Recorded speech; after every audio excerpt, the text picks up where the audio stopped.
Hi everyone, Magnus here. Welcome back to my channel. Today's topic is how to kickstart your fitness journey in 2022. So I posted on my Instagram what tools you need, what questions you might have about how to kickstart your fitness journey in 2022. I got so many good questions and I'm here today to answer some of those questions. All right, here we go.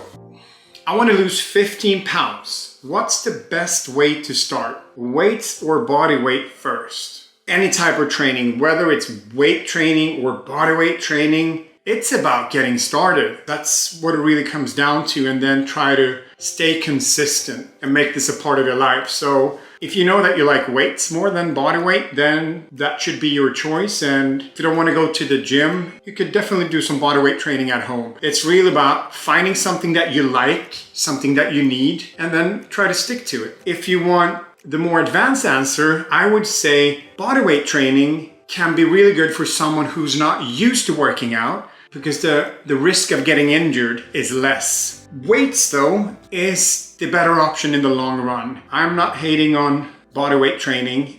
Just know that as a beginner, yes, body weight training might be awesome. And then I would transit into more weight training. What does a healthy bulking and cutting cycle looks like, and how long should it last? Well, first of all, you might not need a bulk or cutting cycle. I don't really bulk up or go through cutting cycles very much. To do it in a healthy way, I would say don't go to the extreme in neither of them. If you want to build maximum amount of muscle mass, I would not overeat too much. I would make sure that I'm getting the calories that I need, protein, fat, and carbs, but I wouldn't go crazy and try to gain as much as possible in a short time. That's not very healthy for you. Keep eating good, nutritious food. Same thing with the cutting cycle.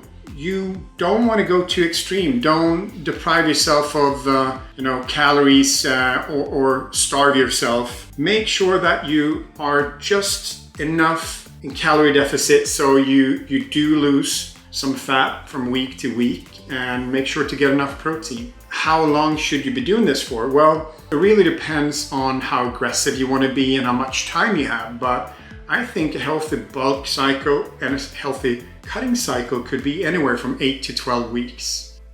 What should I avoid more to lose weight? Carbs or sugar? That is a tricky question. To lose weight, you need to be in calorie deficit, which means that you're spending more energy in a day than what you're eating. So you can overeat carbs, you can overeat sugar. It will prevent you from losing weight. With that said, sugar is nothing that your body needs or that you should strive for to eat. There are many good carbs though. So I would say the key is to eliminate sugar first of all and stick to the good, slow, complex carbs. Just understand that you can actually overeat both carbs and sugar and not lose weight. And you can actually lose weight with eating both sugar and carbs. Don't eliminate carbs, eliminate the sugar. How important is cardio? I hate running, but I want to burn fat. Love that question. You don't need to do any cardio to burn fat. You can run a marathon and be overweight, but you can also have a six-pack and be in lousy shape. So when it comes to having low body fat, it is all about nutrition. You should do cardio to keep your heart healthy and to be healthy. So do your cardio for longevity reasons and to be in good shape, and not because you want to look a certain way. Do you have to go to the gym and lift weights to build muscle? Or can you do it with body weight alone? You can build muscle mass with body weight. You will hit a plateau pretty soon though, so in the long run, lifting weights will be better for you if you want to gain maximum amounts of muscle mass, or if you want to target every single muscle in your body.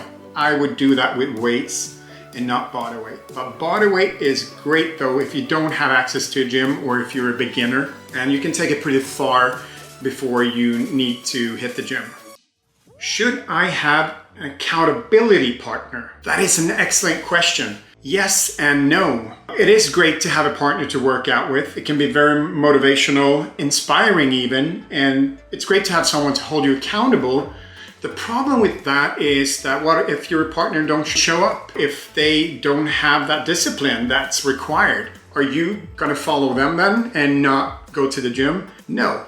You don't need to be motivated all the time. You need discipline. You need to hold yourself accountable. That is the number one key. Doesn't matter what anyone else around you do, you need to take responsibility for your own life. As long as you do that, then I think it's great to have a workout partner. Should I have a fitness goal that I'm working towards? Well, you could, and some people really want and need that to stay motivated. I prefer to have some sort of goal. I don't have a goal all the time, but at least once a year, I try to set up a goal to steer me in the right direction. Otherwise, I'll end up doing the same stuff. You know, a goal might be anything from run a marathon to get your next belt in jiu-jitsu, to lift a certain weight, or to reach a certain number on the scale, or drop body fat. Maybe have a goal every once in a while, because it will actually make you work in the right direction for a period of time. You got discipline and you're happy with the way things are progressing, then you're good. How do I track my progress? Taking measurements, weighing myself, photos. First of all, what is progress? Progress might be different things for different people. Some people might want to be able to run a marathon. Some people might want to drop body fat. Someone else might want to lift heavy weights or get to 200 pounds in bench press.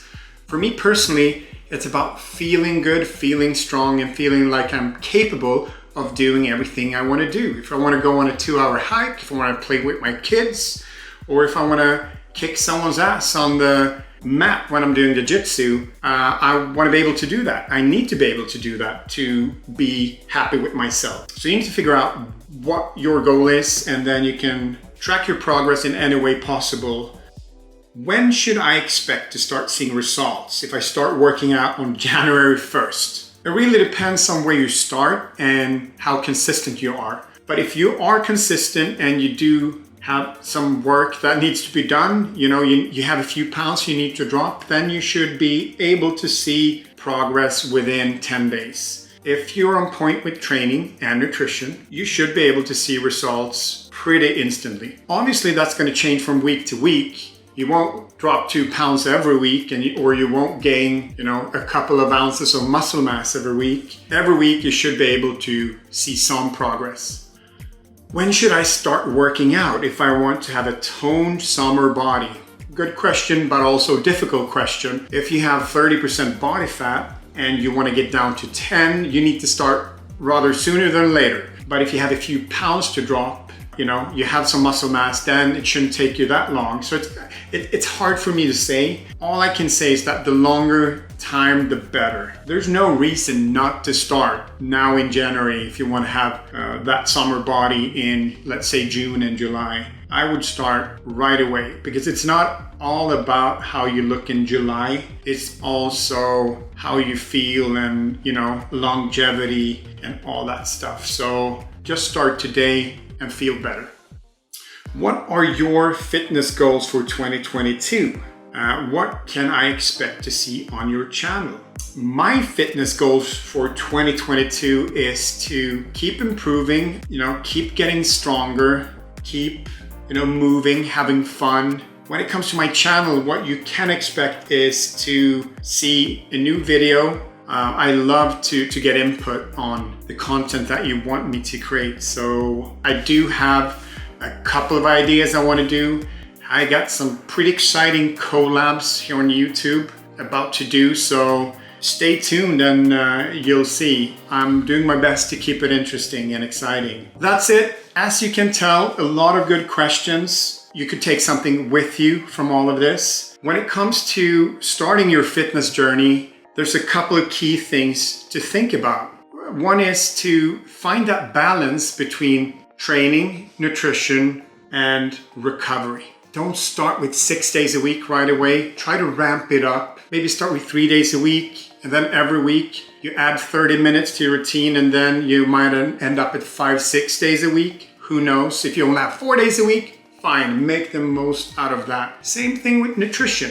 My philosophy is that 17 out of 20 meals should be on point. 3 out of 20, enjoy life. Eat whatever you want. Good food is a part of life. So try to find that balance in 2022. I also encourage you, when you look at training, to think about 3 things. 1 is, what do I like to do?